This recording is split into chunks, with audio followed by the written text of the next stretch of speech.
Jean chapitre 4, c'est un chapitre qui est assez long. Il y a beaucoup de choses dedans. On va essayer de voir qu'est-ce qu'on peut faire dans 40 minutes. Mais pour commencer, j'aimerais juste peut-être radoter un peu. L'objectif de Jean, c'est quoi? C'est la divinité de Christ. All right. Parce qu'on en parle à chaque semaine. On veut absolument nous rappeler que Jean a été écrit avec le but de convaincre son auditoire que Jésus est le Fils de Dieu, sa divinité, qui veut qu'on comprenne qu'en mettant notre confiance en lui, en croire en lui, il peut nous donner la vie éternelle. Jean était un évangéliste. Et son épître, c'est avec l'objectif de gagner les perdus pour le Seigneur. Ce matin, on va lire le commencement de Jean chapitre 4 et on va regarder la méthode d'évangéliser, le système de Jésus. Okay? S'il y avait un évangéliste qu'on doit copier, c'est peut-être l'apôtre Jean, mais même avant lui, il y avait le Seigneur Jésus. Et Jean nous présente l'Évangile. On a vu la semaine passée, les semaines passées, on a vu Nicodème, comment Jésus a voulu lui amener à comprendre c'est quoi la naissance d'en haut, la naissance nouveau. Et il était en train d'évangéliser un pharisien, un homme instruit. Et dans chapitre 4, on a Jésus qui évangélise encore. Lisons ensemble. Chapitre 4. Le Seigneur sut que les pharisiens avaient appris qu'il faisait et baptisait plus de disciples que Jean. Toutefois, Jésus ne baptisait pas lui-même, mais c'était ses disciples. Alors, il quitta la Judée et retourna en Galilée. Comme il fallait qu'il passait par la Samarie, il arriva dans une ville de Samarie nommée Sychar, près du champ que Jacob avait donné à Joseph, son fils. Là se trouvait le puits de Jacob. Jésus, fatigué du voyage, s'était assis au bord du puits. C'était environ le 6e heure. Une femme de Samarie vint puiser de l'eau, et Jésus lui dit, « Donne-moi à boire. » Car ses disciples étaient allés à la ville pour acheter des vivres. La femme samaritaine lui dit, « Comment toi, qui es juif, me demandes-tu à boire, à moi qui suis une femme samaritaine? » Les Juifs, en effet, n'ont pas de relation avec les Samaritains. Jésus lui répondit, « Si tu connais le don de Dieu, et qui celui qui te dit, donne-moi à boire, tu lui auras toi-même demandé à boire, et il t'aura donné de l'eau vive. » Seigneur, lui dit la femme, tu n'as rien pour puiser, et le puits est profond. D'où auras-tu donc cette eau vive? Es-tu plus grand que notre père Jacob qui nous a donné ce puits, et qui en a bu lui-même ainsi que ses fils et ses troupeaux? Jésus lui répondit, quiconque boit de cette eau aura encore soif, mais celui qui boira de l'eau que je lui donnerai n'aura jamais soif. Et l'eau que je lui donnerai deviendra en lui une source d'eau qui jaillira jusque dans la vie éternelle. La femme lui dit, Seigneur, donne-moi cette eau afin que je n'ai plus soif et que je ne vienne plus puiser ici. Va, lui dit Jésus, appelle ton mari et viens ici. Et la femme répondit, je n'ai point de mari. Jésus lui dit, tu as eu raison de dire, je n'ai point de mari, car tu as eu 5 maris, et celui que tu as maintenant n'est pas ton mari. Et cela, tu as dit vrai. Seigneur, lui dit la femme, je vois que tu es un prophète. Nos pères ont adoré sur cette montagne, et vous dites, vous, que le lieu où il faut adorer est à Jérusalem. Femme, lui dit Jésus, crois-moi, l'heure vient où ce ne sera ni sur cette montagne, ni à Jérusalem que vous adorez le Père. Vous adorez ce que vous ne connaissez pas. Nous adorons ce que nous connaissons, car le salut vient des Juifs. Mais l'heure vient et elle est déjà venue où les vrais adorateurs adoreront le Père en esprit et en vérité. Car ce sont les adorateurs que le Père demande. Dieu est esprit, et il faut que ceux qui l'adorent en esprit et en vérité. La femme lui dit, je sais que le Messie doit venir, celui qu'on appelle Christ. Quand il sera venu, il nous annoncera toutes choses. Et Jésus lui dit, je le suis, moi qui te parle. C'est un passage intéressant, c'est une histoire. En réalité, il y a des bouts qui semblent un peu étranges. Je ne sais pas si vous l'avez constaté en lisant. Il y a des bouts où ce que tu dis, ça cloche un peu. Et il y a des éléments là-dedans que je trouve fascinants parce qu'en regardant dans l'histoire, dans ma propre vie, les témoignages que j'ai donnés, j'ai souvent rencontré ce comportement-là. C'est-à-dire qu'elle change de sujet souvent, n'est-ce pas? Elle ne veut pas en parler de choses spécifiques. Jésus redirige la conversation continuellement à des choses spirituelles. Elle veut parler des choses physiques. Elle veut changer le sujet. Là, elle réalise qu'elle ne peut pas gagner avec lui. Elle change le sujet dans un sujet théologique, un débat où elle s'attend que lui, il va lui laisser tranquille. Et Jésus ne le lâche pas. Il continue à revenir sur le sujet. Dans le contexte de ce passage est important. On a vu la semaine passée que Jésus était à Jérusalem. Il venait dans chapitre 2 de nettoyer le temple. Il a rencontré chapitre 3 Nicodème. Grand débat le soir. On sait que Jésus était à Jérusalem. Et là, il nous commence avec le fait qu'il était dans la Judée. Et la Judée, c'est évidemment la partie juste au sud de Jérusalem. Jérusalem en étant la capitale, mais aussi le point le plus nord dans la tribu de Juda. Et puis, Judée, c'était une grande territoire. Il semble que Jésus était là en train d'annoncer l'Évangile. Et d'après cette introduction, on voit que Jésus était là avec ses disciples et il baptisait le monde.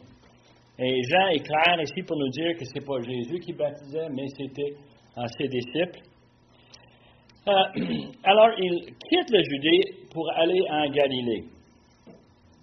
Et Jésus a commencé son ministère public à Jérusalem, mais maintenant, il semble avoir besoin de déménager. Et la réponse à cette motivation se trouve dans ce passage-là. Les pharisiens ont su Jésus est en train d'évangéliser, il est en train d'annoncer la repentance, il est en train de... Et eux autres, les pharisiens, ne sont pas contents. Parce qu'à fin de compte, s'il y a quelqu'un qui devrait être les évangélistes, c'est les pharisiens. C'est les gens les plus stricts, les gens les plus connaissants, les gens de l'Ancien Testament. C'est eux autres qui vont pousser toutes les bonnes choses. Eux autres, ils savent que Jésus est en train de faire un ministère qui, en fin de compte, est en train de repousser leur influence. Alors, ils cherchent vraiment pour l'arrêter. Et on voit à travers les évangiles que les pharisiens ont une façon d'approche assez systématique. Leur objectif, c'est de discréditer Jésus devant le peuple. On voit par les questions qu'ils posent, la façon qu'ils talonnent, ils veulent que le peuple voie Jésus comme étant un fraude. Ils veulent savoir que Jésus, c'est un homme qui n'est pas qualifié. Et ensuite, quand ça ne marche pas, le deuxième volet, c'est qu'ils vont essayer de trouver des façons de l'accuser. On va l'accuser d'être possédé par un démon. On va l'accuser d'être un Samaritain. On va lui accuser de toutes sortes de choses qui ne sont pas vraies, mais encore avec le but de le discréditer. Et en fin de compte, ils veulent se débarrasser de lui. Comment est-ce qu'on peut lui chasser? On va lui harceler à un point qu'il va s'en aller. Et en fin de compte, vous savez très bien, le dernier volet dans leur approche, c'est comment est-ce qu'on peut le faire mourir, le faire lapider. Et finalement, qu'est-ce qu'ils vont réussir? Ils vont réussir à le faire crucifier par les Romains. Alors, c'est leur méthode d'opération, c'est la façon qu'ils s'y prennent. Jésus est au courant, verset 1, et alors, verset 3, il quitte pour aller. Il s'en va en Galilée. Mais pour y aller, il y a un problème. Jean, évidemment, son auditoire ne sont pas des Juifs. Ils ne connaissent pas le Palestine. Ils ne comprennent pas la géographie. Et ce matin, pour vous aider à comprendre, beaucoup de gens aujourd'hui pensent qu'on devrait amener notre culture dans la parole de Dieu, mais moi, je pense qu'on a besoin d'aller dans la culture qui est déjà là dans la parole de Dieu pour comprendre pourquoi Jean écrit, comment il écrit. Pour que nous autres, on puisse saisir les vérités qui sont insérées là-dedans. Jean écrit à des gens qui ne connaissent pas. Alors lui, il dit, la seule façon, c'est qu'il va falloir qu'il passe par Samarie. Qui n'est pas vrai. Pour un Juif aurait dit, non, c'est pas par la Samarie. La façon normale. Nous, si on veut aller à Québec, on a deux choix par auto, n'est-ce pas? L'autoroute 40 ou l'autoroute 20. On se passe par la côte nord ou on passe par la côte sud, right? Il y a personne parmi nous qui vont vraiment prendre un bateau pour passer directement dans le fleuve. Les Juifs étaient comme ça, on ne passe pas par la Samarie. Et eux autres, ils avaient vraiment cette notion. Tu prends la route à l'est, qui est la façon où on passe par le Jourdain, et littéralement, on a une descente de 2000 pieds, quasiment 700 mètres. Tu descends un chemin sinueux pour descendre au Jourdain, qui est loin en bas du niveau de mer, et puis ensuite on remonte vers la Galilée. Et c'est une façon, un détour, mais si on ne veut pas passer dans la Samarie. L'autre façon, c'est qu'on s'en va à l'ouest, et on s'en va faire le tour par les côtes, et on passe par les villages sur la côte de la mer Méditerranée pour arriver éventuellement dans la Galilée. Mais on ne passe pas directement par la Samarie. Alors, pour les Juifs, il y a une motivation, il y a un raisonnement, il y a une logique en arrière de leur esprit qui est en train de leur dire c'est normal. Nous, on regarderait la carte et on dit coudonc, c'est tout un détour. Pour comprendre que, le marche à travers la Samarie n'est pas facile, ce n'est pas plat, c'est des collines, c'est pas droite, on va à gauche et à droite pour contourner les montagnes. Et c'est une route qui est difficile.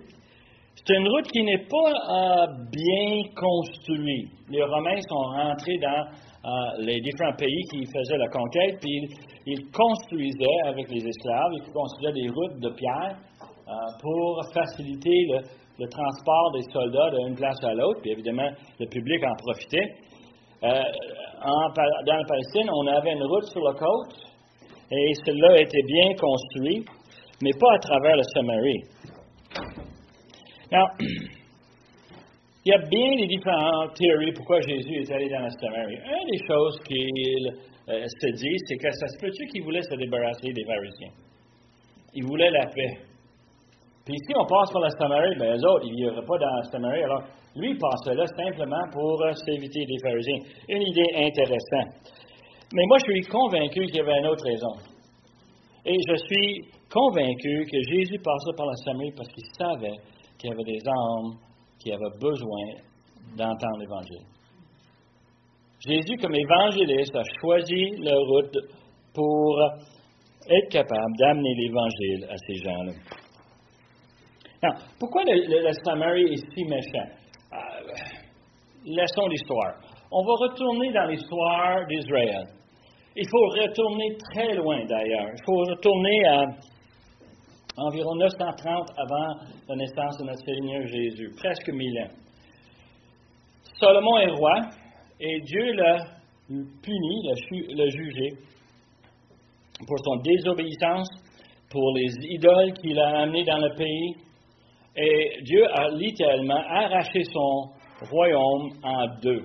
Et il avait le royaume du sud et le royaume du nord. Le royaume du nord était vraiment un royaume rebelle. Leur point de vue était, on va rester dans le nord et on ne veut pas que les Juifs dans le nord descendent pour célébrer des fêtes à Jérusalem. On va construire nos propres temples dans le nord.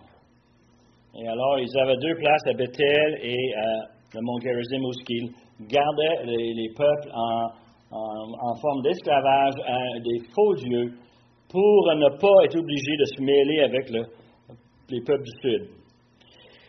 Puis, ça a bien marché pour un temps, mais la réalité, c'est que Dieu va les juger pour leur désobéissance.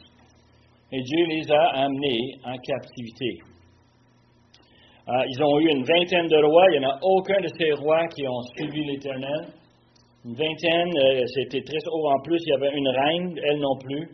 Ils n'ont pas suivi l'Éternel. Ils ont éloigné les 10 tribus du nord de l'Éternel. Et à cause de ça, Dieu, en 722, a envoyé les Assyriens pour venir siéger la ville, le pays de Samarie, qui était le nord, et ils les ont pris en esclavage. Non.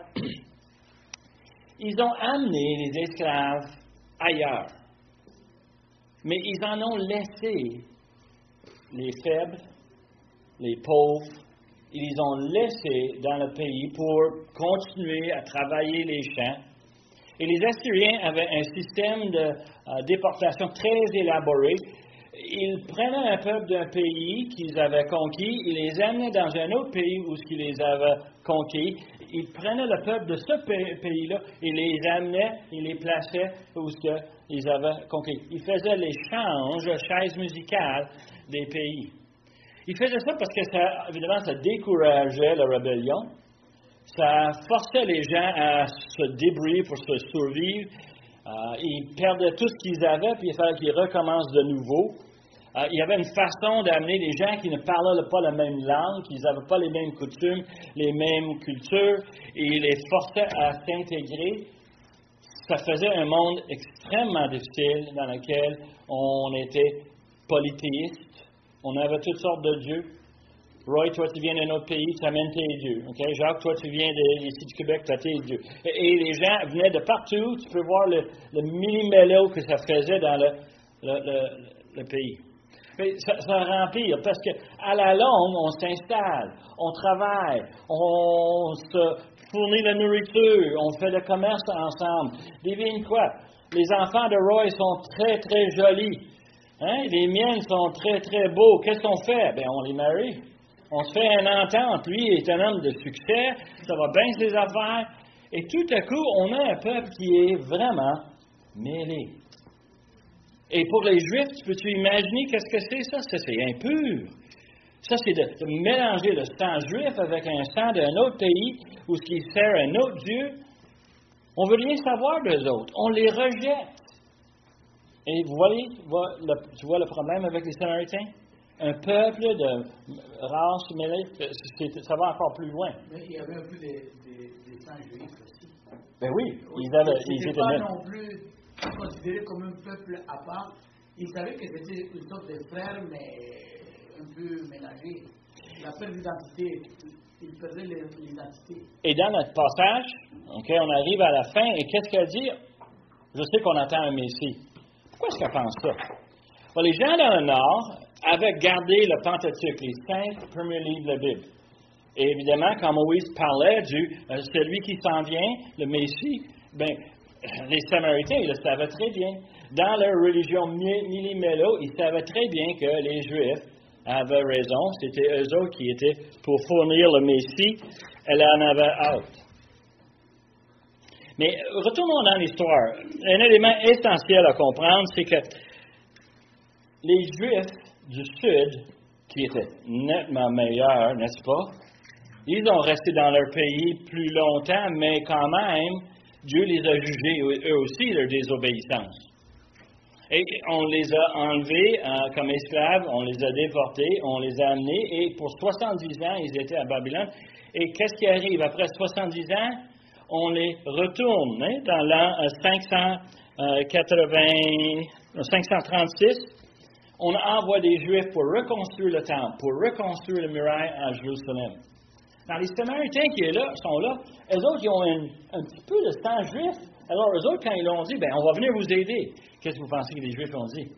Ah, bien, merci beaucoup, ces roches, ces pierres sont très pesantes. Non, ils ont dit, on ne veut rien savoir d'eux autres.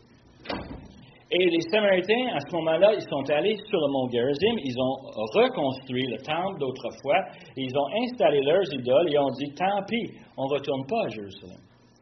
Et cette notion d'avoir un pays à part, c'est vraiment fascinant. Les Juifs l'ont évité. De marcher pour un Juif dans le territoire des Samaritains, c'est de souiller ses sandales. Pensez, vous allez pour un voyage, vous passez par la Samarie, vous êtes censé de brûler vos sandales, vous êtes supposé les détruire. Pourquoi? Parce qu'ils sont impurs maintenant. J'ai touché le sol de le peuple impur. Cette notion est importante pour nous pour comprendre la discussion qu'il va avoir Jésus avec cette dame. Now, Jésus et ses disciples ont marché, il semble, d'à peu près, le passage, ils ont marché à peu près une demi-journée. Ils sont probablement levés de soleil, partis 6 heures. 6 heures de route nous amène une trentaine de kilomètres si on marche à une bonne vitesse. Mais ce n'est pas une route plate, ce n'est pas une route bien établie. Ils sont épuisés, ils sont fatigués, ils ont faim, ils ont soif. Et Jésus, il semble, après le passage, envoyer ses disciples dans le village aller chercher la nourriture. Ce qu'on sait de la ville de Sychar, c'est entre le mont Gerizim et le mont Ébal, c'est dans la vallée, entre les deux. Il y a un village, Sychar, et à peu près une demi-mille, 1 kilomètre, à peu près de le village. Joseph avait eu de son père un terrain. Son père l'avait acheté pour lui. Il a creusé un puits. Il a servi de cette puits-là quand il passait par là pour être capable de donner de l'eau à leurs animaux, à ses enfants, leurs serviteurs. Et le puits est resté. Le puits est encore là aujourd'hui. Ce qui est fascinant, c'est qu'on a enterré Joseph, quand il est revenu d'Égypte, on a enterré ses os sur ce terrain-là. C'était vraiment une place spéciale, reconnue. Jésus a envoyé les disciples dans le village et lui est resté à côté de ce puits. Et devine qu'est-ce qui arrive. Il est seul pour un temps, mais une femme arrive. Et moi, je trouve ça très normal. Parce que chez nous, je ne sais pas vous autres, mais on a des tâches, chacun de nous. Quand je me suis marié, moi, Christiane, on a divisé les tâches à la maison. Il y en avait qui avaient le travail de laver la salle de bain, ça c'était moi. Et puis, elle avait d'autres responsabilités. On avait chacun des tâches. Et dans ce temps-là, dans la culture, c'est le travail d'une femme d'aller chercher de l'eau. L'homme travaillait dans le champ. L'homme travaillait avec les animaux, mais la pauvre madame, elle s'occupait de la maison, puis devine quoi, on avait besoin d'eau. Un pays chaud, un pays sec. On avait besoin d'aller creuser dans un puits, chercher de l'eau, et puis ensuite le ramener dans le village. Ce qui est vraiment spécial dans cette situation, comme probablement chez vous, il y a des moments propices pour chaque tâche, n'est-ce pas? Le ménage chez nous, c'était, parce qu'on travaillait tous les deux dans le temps, c'était le samedi. Samedi matin, on se donnait un shot, puis un boom, puis on faisait nos tâches. Le temps pour aller chercher de l'eau, c'est pas l'heure du midi. Le soleil est plus haut, plus chaud, ça plombe dessus. C'est vraiment quelque chose de difficile. Elle s'en vient puiser de l'eau, mais pas au moment approprié. Normalement, c'est tôt le matin ou le soir. Le soir, quand c'est frais, là, c'est temps, on amène nos cruches, on va chercher de l'eau pour le lendemain. Mais elle arrive à midi. Le terme qu'on a dans le texte, c'est que Jésus est fatigué. Okay? Le mot grec ici pour fatiguer, c'est épuisé à terre. Je ne sais pas si ça vous arrive. Qu'on fait quelque chose d'extraordinaire, de vraiment difficile, quelque chose qui exige beaucoup de nos corps. C'est le sentiment, On trouve une place à s'asseoir, puis on ne peut plus quasiment se lever, tellement qu'on est épuisé. Et c'est la situation, notre Seigneur Jésus est fatigué. Et une femme vient puiser de l'eau, et Jésus, lui, fait quelque chose de très logique dans mon esprit. Il a chaud, il est fatigué, il a soif. Donne-moi à boire. Il me semble que c'est très simple, Et ses disciples avaient été dans la ville pour chercher des vivres. Et elle leur répond, comment toi, qui es juif, elle le reconnaît comme juif, probablement le linge, probablement la façon qu'il est habillé. Les Juifs avaient certaines choses sur leur corps qui démontraient qu'ils étaient Juifs. Des petits bouts sur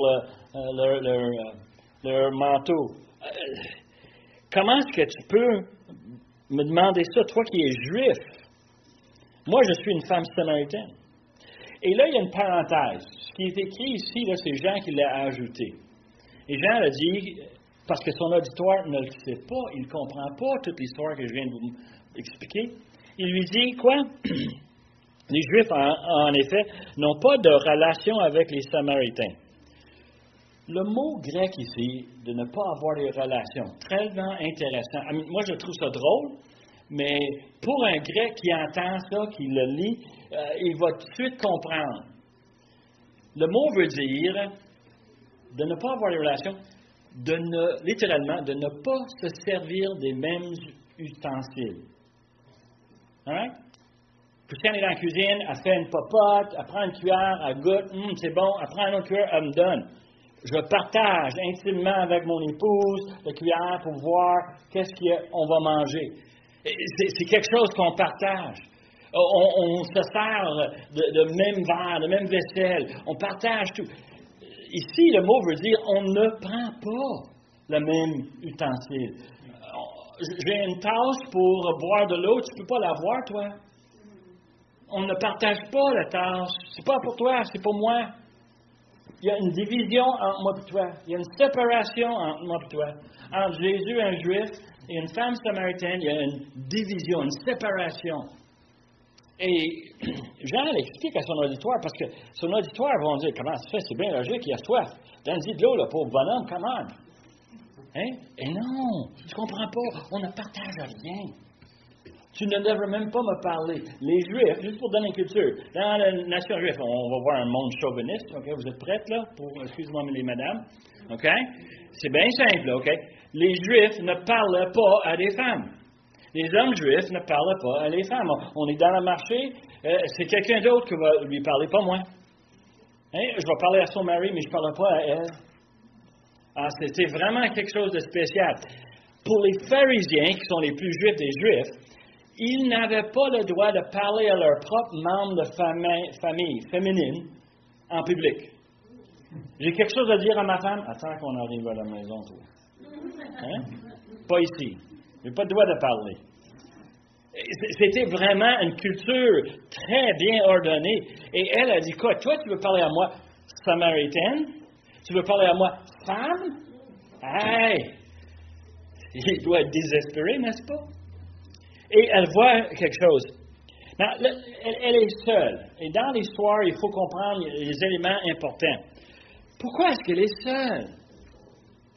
Ça, il me semble que Jésus, il sait très bien à quoi il s'embarque. Il sait très bien qu'il voulait être à ce puits-là à midi, la 6e heure. Il voulait absolument être là pour être capable de rencontrer cette femme. Il savait qu'elle était pour être seule. Elle était seule probablement parce que, elle ne voulait pas être avec les autres. Normalement, c'est ce qui arrive. Soit qu'ils l'ont chassée, femme de mauvaise réputation.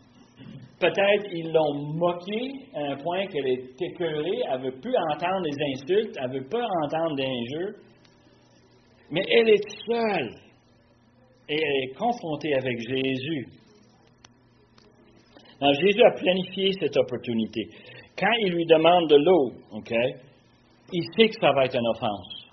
Il sait que ça va mal être perçu par elle. Et c'est drôle un peu, Jésus est un homme respectueux. Pourtant, il se penche pour parler à quelqu'un à qui il ne doit pas le parler. Pour toutes les raisons qu'on a énoncées. Et Jean est en train de nous donner une image complètement différente à chapitre 3. Chapitre 3, Nicodème arrive, homme instruit, intelligent, professeur en Israël, membre du Sanhédrin. Il arrive, il a un besoin profond, il cherche Jésus, il veut lui parler, et elle, c'est l'inverse. Elle ne veut rien savoir de lui. Elle veut faire son travail puis partir. Elle n'est pas instruite. Elle n'est pas une personne sympathique plus qu'il faut. Qu'est-ce qu'on veut de elle? Pourquoi est-ce qu'on lui parle? Comment se fait que Jésus, parce que Jésus voit elle comme il a vu Nicodème, quelqu'un qui avait besoin de naissance nouveau. Et dans son système d'évangélisation, Jésus sait qu'elle a un besoin et il veut lui présenter l'Évangile. Mais il commence avec quelque chose de très simple, très naturel. J'ai soif, est-ce que je peux avoir de l'eau? Et il pose la question. Et lorsqu'elle répond, il sait très bien qu'elle n'est pas intéressée. Elle sait qu'elle est déjà offensée par ce qu'il fait. Et il répond avec une réponse spirituelle. Jésus l'a fait avec Nicodème, right? Il faut que tu nais de nouveau. Il ne parle pas de naissance physique, il parle de naissance spirituelle. Quand il parle à cette femme, il parle-tu de l'eau physique? Initialement, oui, il a soif. Mais quand elle a dit laisse faire, lui, il va dire, bien, tu as besoin d'eau vive. C'est quoi l'eau vive? L'image est physique et spirituelle. Nous, on le sait très bien. Il faut comprendre, dans ce temps-là, les gens boivent de l'eau. Récemment, j'ai participé dans un protocole d'études. Il fallait que je bois au-dessus de 3 litres de l'eau par jour. C'est ridicule, ça. J'avais l'impression de me noyer dedans, tellement que je buvais de l'eau. Mais dans leur pays, boire de l'eau, c'est une source de quoi? Survie. Ils n'ont pas accès à l'eau à n'importe quel abreuvoir, à n'importe quel robinet. Non, eux autres, il fallait qu'ils aillent chercher de l'eau. Ils en avaient besoin. Il faisait chaud. Il faut donner de l'eau aux animaux. Il faut donner de l'eau à les serviteurs. Il faut donner de l'eau à la famille. On en a besoin. Sinon, qu'est-ce qui arrive? On meurt. Et cette notion ici, Jésus va prendre cette notion physique, très bien connue par n'importe qui, même cette dame, même cette Samaritaine, il va le prendre et il va l'amener dans un état spirituel. L'eau vive, c'est quoi? Pour nous, l'eau vive, c'est l'eau qui donne la vie éternelle. Yeah. Et tu le vois, hein? Jésus prend les choses physiques pour amener une discussion spirituelle. Cette semaine, j'étais avec mes collègues de travail, un bonhomme que j'aime beaucoup, puis lui m'a parlé d'une personne qu'il a rencontrée, qui lui a parlé pendant longtemps. Personne qui s'occupait des enfants, un formateur, et elle lui a dit pendant toute une conversation comment est-ce que les enfants ne sont pas aussi bons que les parents pensent. Et comment est-ce que lui, il dit, c'est fascinant, il dit, lui qui n'a pas d'enfants, j'ai jamais pensé comme ça, mais je réalise très rapidement que la société pense que les enfants sont nés sages, obéissants. Alors, lui, il y a des neveux et des nièces, puis je lui dis, puis tes neveux et tes nièces, ben, il dit, c'est des petits monstres. Et quand il m'a dit ça, j'ai dit, opportunité merveilleuse. Pourquoi? On parle de choses physiques, hein, la désobéissance d'un enfant. Mais là, en réalité, j'ai dit, hey, sais-tu qu'est-ce que la Bible dit de ça? Le cœur est tortueux, est déchu. Et là, on avait un débat sur le fait que l'homme, spirituellement, est déchu. Puis lui, il ne voulait pas vraiment le dire. Puis je dis, écoute, pensez, donne-moi une définition de c'est quoi le péché. Si moi je t'offense, c'est-tu un péché? Peut-être. Mais si j'offense Dieu, c'est pas évident celle-là. Et c'est là la notion que Jésus prend une situation physique pour le virer dans une discussion spirituelle. Et lui, il donne la question, si tu voulais de l'eau, tu aurais toi-même demandé à boire, il t'aurait donné de l'eau vive. Et là, elle est en train de moquer de lui, hein? Elle dit quoi? T'as rien pour aller puiser, t'as même pas une crèche. Il est bien profond, ce puits-là. Comment tu vas sortir de l'eau de là? Elle reste sur le niveau physique. Elle est en train de dire, tu penses que tu peux m'offrir quelque chose? T'as rien pour m'offrir quelque chose. Et c'est un manque de compréhension, ou peut-être c'est un mépris pour un juif qui ne devrait pas être là, qui ne devrait pas lui poser cette question, puis il est en train de dire, va te faire cuire un œuf. Il est en train de lui dire, j'ai pas besoin de toi, tu n'es même pas capable. Et Jésus lui répondit, quiconque boit de cette eau aura encore soif. Il pointe à l'eau dans le puits. Puis il dit, mais celui qui boira de l'eau que je lui donnerai n'aura jamais soif. Et l'eau que je lui donnerai deviendra pour lui une source d'eau qui jaillirait jusqu'à la vie éternelle. Wow! Si elle ne comprend pas ça, là. Et sa réponse est bien Seigneur. Tout à coup, elle change le nom, hein? C'est pas, hey, toi le juif, c'est Seigneur, hein? OK?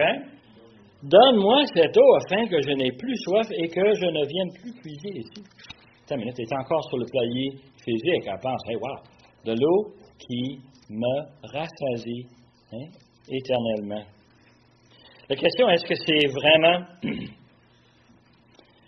une sensibilité qu'elle a ou c'est juste du sarcasme?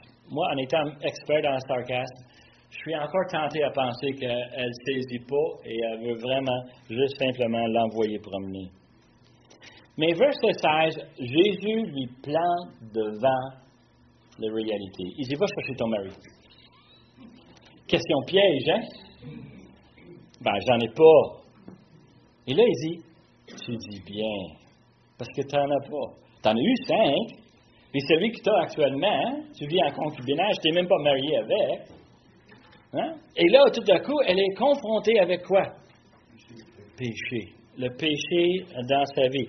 Si elle est une vraie Samaritaine, elle connaît les lois de la Pentateuque. Elle sait qu'est-ce que c'est l'adultère. Elle sait qu'est-ce que c'est, et elle a été embarquée carrément là-dedans. Et Jésus lui confronte avec ses péchés.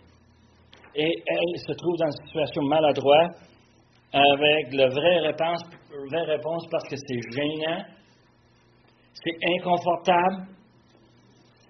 Le péché nous rend très malheureux, n'est-ce pas? De discuter de mes péchés n'est pas un sujet que j'aime en parler.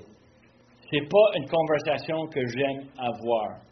Quand Christiane me confronte avec quelque chose, je suis obligé de lui répondre, mais j'aime pas ça.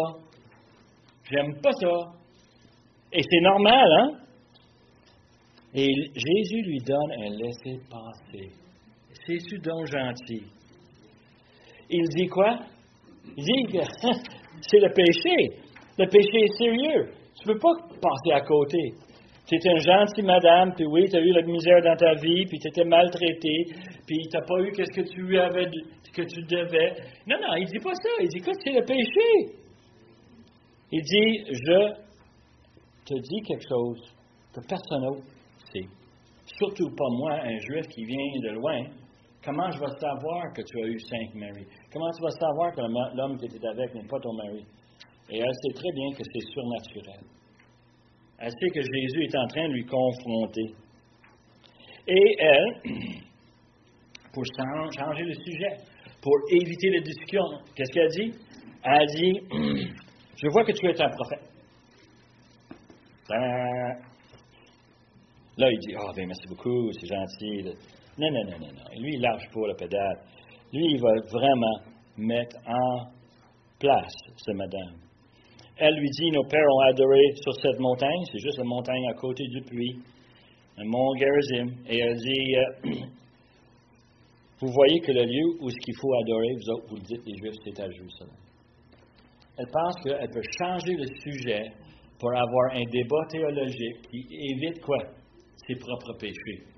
Parle-moi pas de mes maris puis mon adultère. On va parler des principes d'adoration. Et ça, en passant, c'est un dimanche ou deux ensemble pour regarder c'est quoi la vraie adoration. Hein? Et Jésus lui dit, l'adoration n'est pas chez vous à Mont Gerizim. L'adoration, pour les prochaines 2 ans et demi à peu près, va être à Jérusalem. Mais après ça, c'est plus là, c'est où? C'est dans l'esprit. C'est par l'esprit, c'est pas dans un lieu spécifique. Et c'est fascinant quand il pose cette question. Il dit qu'à l'heure vient que où ne sera ni sur cette montagne, ni à Jérusalem, que vous adorez le Père. Vous adorez ceux que vous ne connaissez pas, mais nous adorons ceux que nous connaissons, car le salut vient des Juifs. Mais l'heure vient et est déjà venue où les vrais adorateurs adorent le Père en esprit et en vérité. Car ce sont les adorateurs que le Père demande. Dieu est esprit et il faut que ceux qui l'adorent en esprit et en vérité. C'est fascinant de voir comment est-ce que la question de religion embarque tout le temps le code. C'est tout le temps la religion de un versus la religion de l'autre. Moi, je vais à l'Église baptiste, qui est nettement supérieure aux Églises des frères, qui est supérieure aux Églises charismatiques. Et on peut facilement se débattre cette question, n'est-ce pas? Et tu peux voir où est-ce qu'on peut gaspiller notre temps. Et c'est un peu ce qu'elle veut faire. Elle veut lui changer les sujets. Elle ne veut pas être confrontée avec. Et lui, il dit, le problème, c'est très simple, c'est que dans ton cœur, tu veux adorer Dieu. Définition d'adorer Dieu, c'est quoi? C'est quoi l'adoration? C'est donner l'honneur à celui qui est supérieur. Adorer Dieu, c'est adorer celui qui a créé l'univers, celui qui a créé moi et toi, nos enfants, qui a créé nos familles, qui nous a placés ici, à ce moment ici, dans 2023. C'est ce Dieu-là qui est souverain sur toutes choses qu'on veut honorer. Et comment est-ce qu'on va l'honorer? Moi, j'ai une petite anecdote à vous raconter. Moi, je le trouve tellement drôle. Mes enfants veulent me faire plaisir. Ils m'aiment. Je vous dis que je le sais très bien parce qu'à chaque année, à ma fête, ils m'arrivaient la semaine avant puis ils disaient « Papa, qu'est-ce que tu veux pour ta fête? » Et évidemment, ils voulaient m'acheter quelque chose, ils voulaient me donner quelque chose que je vais aimer, ils voulaient savoir qu'est-ce que je désirais. Et moi, j'avais une réponse standard, une que j'ai pognée dans les Écritures, c'est très simple. Moi, pour ma fête, je veux avoir, Nicolas? Des enfants obéissants. Des enfants obéissants. Et là, ça partait. Ah, papa! Hein? Dieu veut se faire adorer de la façon qu'il désire. Si moi, je lui amène de l'argent et je le mets dans l'offrande, est-ce que je adore Dieu? Est-ce qu'il a absolument besoin de mon argent? Est-ce que lui va avoir misère avec son hypothèque ce mois-ci? Est-ce que lui, peut-être, il n'aura pas assez d'argent quand Dieu s'en va à l'épicerie acheter ses vivres? Est-ce que Dieu... Non, Dieu n'a pas besoin de mon argent. Est-ce que Dieu a besoin de mon temps que j'ai investi pour faire quelque chose, un ministère? Ou est-ce qu'il peut servir de quelqu'un d'autre? Est-ce qu'il peut le faire lui-même? La réponse est évidemment, Dieu est complètement autonome. Il n'a pas besoin de moi. Si moi je donne de l'argent, si je donne mon temps, c'est parce que je veux le faire. Mais si ça ne vient pas de cœur, c'est pas ça qu'il veut. Et pendant longtemps, dans les prophètes, Dieu disait, je suis tanné de tes sacrifices, je suis tanné de tes offrandes. Pourquoi? Parce que tu me donnes des choses bon à rien. Ça ne vient pas du cœur. On n'a pas besoin. Moi, j'ai besoin de ton cœur. Et c'est ça que Jésus est en train de dire à ce pauvre Samaritain. Il est en train de lui dire, tu t'inquiètes de choses physiques. Où est-ce qu'on va adorer Dieu? Dans quel lieu, quelle place? C'est pas la seule question. Où est ton cœur? Et comme on a dit au commencement, Jean cherche à faire comprendre à son auditoire, comme Jésus essayait de faire comprendre à cette femme samaritaine, que Jésus est le Fils de Dieu, qu'il vient pour apporter le salut. Alors, pour terminer ce matin, regardons verset 25. La femme lui dit, je sais que le Messie doit venir, celui qu'on appelle Christ. Quand il sera venu, il nous annoncera toutes choses. Jésus lui dit, je le suis, moi qui te parle. Moi, je trouve ça fantastique. Elle est arrivée à un point où elle dit, OK, tu es prophète, tu connais ma vie, tu connais mes péchés. Et là, le Messie va venir. Et elle est en train de littéralement lui poser une question piège. Parce qu'elle a dit, t'as une minute, ça se peut-tu que lui, prophète, c'est le Messie? Est-ce possible? Et lui, il dit, oui, c'est moi. Et tu peux imaginer la conversation là. Jean nous raconte en 25 versets une histoire fascinante. Mais la réalité, c'est que je suis convaincu qu'assis autour de lui, il y avait pas mal plus de conversations que juste ça. Et on sait par l'action de cette femme-là, c'est que je pense qu'elle a très bien compris l'objectif de Jean. Parce qu'elle s'en va dans le village annoncer, « Hey, viens voir quelqu'un qui est vraiment spécial. Quelqu'un qui m'a dit tout ce que j'ai fait dans ma vie. Un gars qui connaît toutes choses. » Et on va le voir dans les semaines à venir, c'est que les autres de le village vont venir, ils vont l'écouter, et la dernière chose qu'ils vont lui dire, c'est « On a cru parce que tu nous l'as dit, mais maintenant on croit parce qu'on l'a entendu nous-mêmes. » Et cet évangéliste de Jésus, il fonce sur elle pour lui donner la vérité simple. Il prend les conversations normales, quotidiennes, physiques, donne-moi de l'eau. Et il prend tout ça pour lui amener à comprendre les vérités spirituelles. C'est bien beau tout ça, mais si on n'a pas la vie éternelle, on manque. On manque énormément. Moi, ce que j'aime beaucoup dans ce passage, c'est qu'à verset 25-26, on termine avec l'eschatologie. Est-ce qu'il n'y a pas d'amen avec ça? Et pour l'enfant de Dieu, là, c'est là où on s'en va. C'est là qu'on devrait en parler. Parler des problèmes sur la terre, OK, ben, la réalité, c'est qu'on veut parler d'où on s'en va. Et justement, avoir cette conversation avec vos amis, vos collègues, votre famille, il me semble que ça, c'est la conversation la plus précieuse, qui donne le meilleur résultat. Moi, je travaille avec un paquet de monde qui s'en va à l'enfer. Ça m'attriste. Moi, je voudrais les évangéliser chacun à leur tour. Moi, je voudrais que chacun puisse dire « Oui, je crois ». C'est ça que Jean voulait dire. Hein? Elle voulait savoir quand est-ce que le Messie va venir. Y a-t-il pas un amen avec ça aussi? Moi aussi, j'ai hâte de savoir quand est-ce que le Seigneur s'en vient. On a-tu un peu de temps, j'espère, et on a un temps pour lui annoncer. Et moi, ce que j'aime beaucoup, c'est la réponse que Jésus donne. Et il lui dit quoi? Il est devant toi. Imaginez-vous être capable de partager ça. L'espoir que vous en avez besoin, il est là, devant toi. Il est prêt. Il veut te voir. Il veut te parler. Courbons-nous.